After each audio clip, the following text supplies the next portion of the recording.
एक राघव नाम का लड़का था, बस 22 साल का। पर लाइफ ने उसके ऊपर उतना प्रेशर डाल दिया था जितना आमतौर पर 30 से 35 के बाद आता है। हर सुबह वो लैपटॉप ऑन करता, जॉब पोर्टल्स खोलता, रिज्यूमे भेजता और रात को एक ही सोच लेकर सोता, कल शायद कॉल आ जाए। पर कल कभी नहीं आता था। 11 महीने हो गए थे। घर का माहौल साइलेंट हो चुका था। माँ पूछती कम थी पर आंसू ज्यादा छुपाती थी। पापा मोबाइल में बस गूगल सर्च करते रहते, गवर्नमेंट जॉब्स 2025। और राघव, उसका कॉन्फिडेंस रोजाना ड्रेन हो रहा था। एक रात जब सब सो गए थे, वो बालकनी में जाकर बैठ गया। फोन में एक और rejection mail, we regret to inform you. Raghav ने स्क्रीन को देखा और पहली बार उसके अंदर से एक वाक्य निकल गया, शायद मैं ही काबिल नहीं हूं। ये लाइन ही उसका असली ब्रेकडाउन पॉइंट था। उसके अंदर से एक हल्का सा थॉट आया, जैसे कोई पूछ रहा हो, तुम काबिल नहीं या तुम थक गए हो। राघव ने सोचा, कौन पूछ रहा है?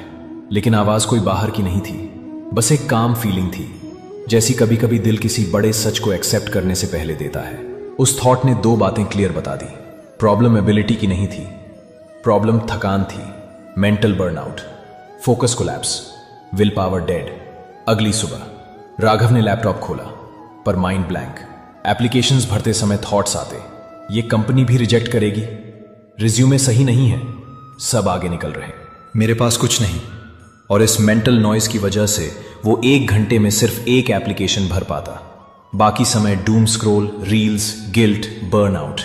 Focus 0, will power 0। एक दिन पढ़ते पढ़ते ही राघव ने फोन साइड में रख दिया और दिल से बोला, बस नहीं हो रहा मुझसे। और तब वही काम थॉट वापस आया, तुम्हारा दर्द रिजल्ट का नहीं है, तुम्हारा दर्द कंपैरिजन का है। राघव फ्रीज हो गया, बिकॉज दिस वॉज ट्रू। उसकी प्रॉब्लम ये नहीं थी कि जॉब नहीं मिल रही, उसकी प्रॉब्लम ये थी कि दूसरों को जॉब मिल रही थी। उस काम इनर वॉइस ने फिर कहा, फोकस तब होता है जब तुम सिर्फ काम देखते हो, विल पावर तब होती है जब तुम सिर्फ डायरेक्शन देखते हो। अगले दिन राघव ने डिसाइड किया, आज 3 हाई क्वालिटी एप्लीकेशंस करूंगा, बस 3। पर माइंड वापस भटकने लगा, नोटिफिकेशंस, थॉट्स, प्रेशर। और उस काम थॉट ने फिर रिमाइंड किया, एक काम करो, टाइम नहीं, टास्क पे फोकस रखो। बस एक एप्लीकेशन, फिर दूसरा, फिर तीसरा। राघव ने पहली एप्लीकेशन भर ली, 20 मिनट, फोन साइड में, डिस्ट्रैक्शंस म्यूटेड, बिना किसी ड्रामा के। वो एक छोटी सी विन थी। फिर सेकंड, फिर थर्ड। शाम तक राघव को फील हुआ, मैं कर सकता हूं। ये वो कॉन्फिडेंस नहीं, ये फोकस का कॉन्फिडेंस था। अगले 10 दिन तक राघव ने यही 3 एप्लीकेशन रूल फॉलो किया, एक भी दिन मिस नहीं।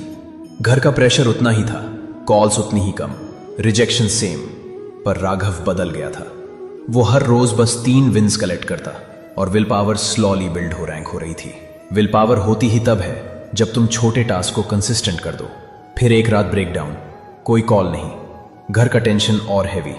राघव सोचने लगा, शायद मैं गलत डायरेक्शन में जा रहा हूं। इस समय इनर वॉइस क्लियरर था, जैसे किसी ने डायरेक्टली उसके दिल से बोला हो, डायरेक्शन गलत नहीं होती, मोमेंटम टूट जाता है। तुम गिरते हो इसलिए नहीं कि तुम वीक हो, तुम गिरते हो क्योंकि तुम रुक जाते हो।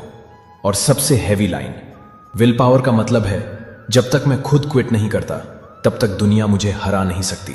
राघव के अंदर लिटरली बिजली सी दौड़ गई। ये वो लाइन थी जिसे दिल ने सच्चाई की तरह एक्सेप्ट कर लिया। अगली सुबह राघव तब उठकर लैपटॉप खोलता है। उसको नहीं पता था कि रिजल्ट्स कब आएंगे, कौन कॉल करेगा, कोई आइडिया नहीं। बट उसके पास एक चीज आ चुकी थी जिनसे सक्सेस मिलती ही मिलती है। 1 फोकस, 2 विल पावर। और राघव ने वही किया, हर रोज, बिना नॉइज, बिना ड्रामा।